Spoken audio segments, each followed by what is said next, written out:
Hi hello ವೀಕ್ಷಕರೇ, welcome to simple Bhagya kitchen. ಇವತ್ತು ನಾನು ಮಾಡ್ತಿರೋ ರೆಸಿಪಿ ಬಂದು ದೇವಸ್ಥಾನದಲ್ಲಿ ಮಾಡುವಂಥ ರೆಸಿಪಿ. ಶ್ರೀರಂಗಂ ದೇವಸ್ಥಾನದಲ್ಲಿ ಮಾಡುವಂಥ ಪುಳಿ ಸಾಗಮ್ ಹೇಗೆ ಮಾಡೋದಂತ ಮನೆಯಲ್ಲೇ ತೋರಿಸ್ತೀನಿ. ಸ್ಟವ್ ಮೇಲೆ ಒಂದು ಬಾಣಲಿ ಇಟ್ಟಿದ್ದೀನಿ. ಬಾಣಲಿಗೆ ನಾನು ಇವತ್ತೆಲ್ಲ ಕೈ ಹಳತೆಲ್ಲೇ ಹಾಕ್ತಾಯಿದ್ದೀನಿ ನೋಡಿ.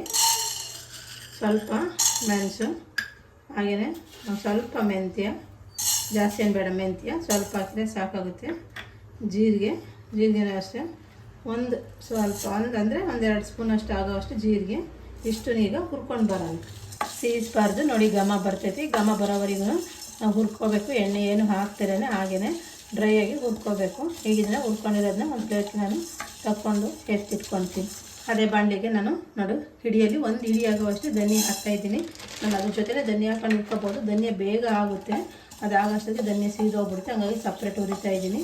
ನೀವು ಬೇಕಾದ್ರೆ ಅದ್ರ ಜೊತೆನೇ ಹಾಕೊಂಡು ಹುರ್ಕೋಬೋದು. ಇದು ಅಷ್ಟೇ, ಸ್ವಲ್ಪ ಘಮ ಬರೋವರೆಗೂ ಹುರ್ಕೊಂಡ್ರೆ ಸಾಕಾಗುತ್ತೆ. ಹುರ್ಕೊಂಡಂಥ ಧನಿಯಾ ರೆಡಿಯಾಗಿದೆ. ಇದನ್ನು ಒಂದು ಪ್ಲೇಟ್ಗೆ ಹಾಕ್ಕೊತೀನಿ ನೋಡಿ. ಅದೇ ಬಾಣಲಿಗೆ ನಾನು 1 ಸ್ಪೂನ್ ಆಗೋವಷ್ಟು ಎಣ್ಣೆ ಹಾಕಿದ್ದೀನಿ. ಮೆಣಸಿಕಾಯಿ ಹುರಿಯೋದಕ್ಕೋಸ್ಕರ ಈ ಮೆಣಸಿಕಾಯಿನ ಹುರ್ಕೊಂಡು ಬರೋಣ. ಹಾಗೆ ಹುರಿದ್ರೆ ಘಾಟ್ ಆಗುತ್ತೆ, ಅದಕ್ಕೋಸ್ಕರ ಎಣ್ಣೆ ಹಾಕಿದ್ದೀನಿ. ನೀವು ಹಾಗೆ ಏನಾದರೂ ಹುರಿಯೋದಾದರೆ ಹಾಗೆ ಹುರ್ಕೊಳ್ಳಿ.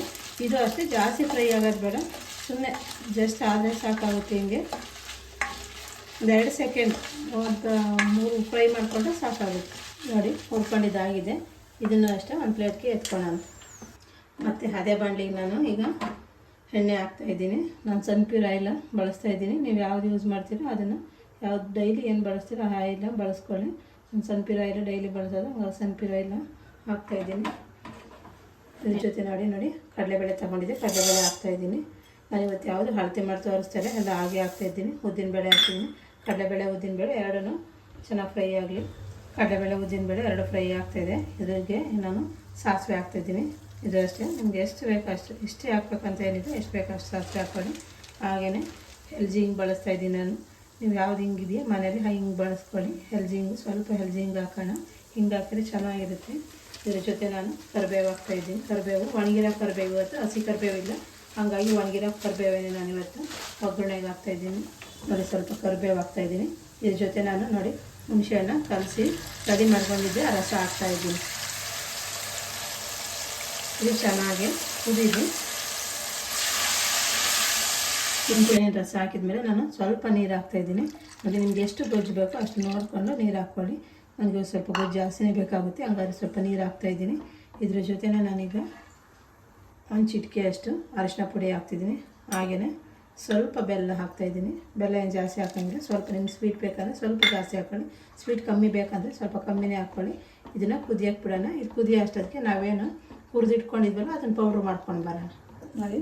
ಪೌಡ್ರ್ ಮಾಡ್ಕೊಳ್ಳೋದಕ್ಕೆ ಒಂದು ಚಿಕ್ಕ ಜಾರ್ ತಗೊಂಡಿದ್ದೀನಿ. ದೊಡ್ಡ ಜಾರ್ ಆದರೆ ಅಷ್ಟು ಬೇಗ ನುಣ್ಣಗಾಗಲ್ಲ, ಹಾಗಾಗಿ ಚಿಕ್ಕ ಜಾರ್ ತಗೊಂಡಿದ್ದೀನಿ.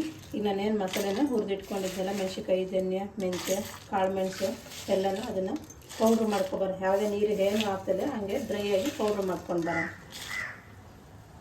ರುಬ್ಬಿರುವಂಥ ಪೌಡ್ರು ರೆಡಿಯಾಗಿದೆ ನೋಡಿ. ಜಾಸ್ತಿ ನುಣ್ಣಗೇನು ರುಬ್ಕೊಂಡಿಲ್ಲ, ತರಿಯಾಗಿ ರುಬ್ಕೊಂಡಿದ್ದೀನಿ. ಇಷ್ಟು ತರಿಯಾಗಿ ರುಬ್ಕೊಂಡ್ರೆ ಸಾಕಾಗುತ್ತೆ. ಈಗ ಇದನ್ನು ನಾನು ಒಗ್ಗರಣೆ ಮಾಡಿದ್ದೀವಲ್ಲ ಅದಕ್ಕೆ ಮಿಕ್ಸ್ ಮಾಡೋಣ. ಚೆನ್ನಾಗೆಲ್ಲ ಕುದೀತಾ ಇದೆ ನೋಡಿ. ಇಷ್ಟು ಕುದಿಬೇಕು. ಕುದಿಯುವಾಗ ನಾವೇನು ಪೌಡ್ರ್ ಮಾಡಿಟ್ಕೊಂಡಿದ್ದೀವಿ ಆ ಪೌಡ್ರ್ ಮಿಕ್ಸ್ ಮಾಡೋಣ. ಪೌಡ್ರ್ ಮಿಕ್ಸ್ ಮಾಡಿದ್ಮೇಲೆ ಅಷ್ಟೇ ಒಂದು 2 ಸೆಕೆಂಡ್ ಅದೆಲ್ಲ ಚೆನ್ನಾಗಿ ಎಣ್ಣೆ ಕುದೀತಾ ಇರಲಿ.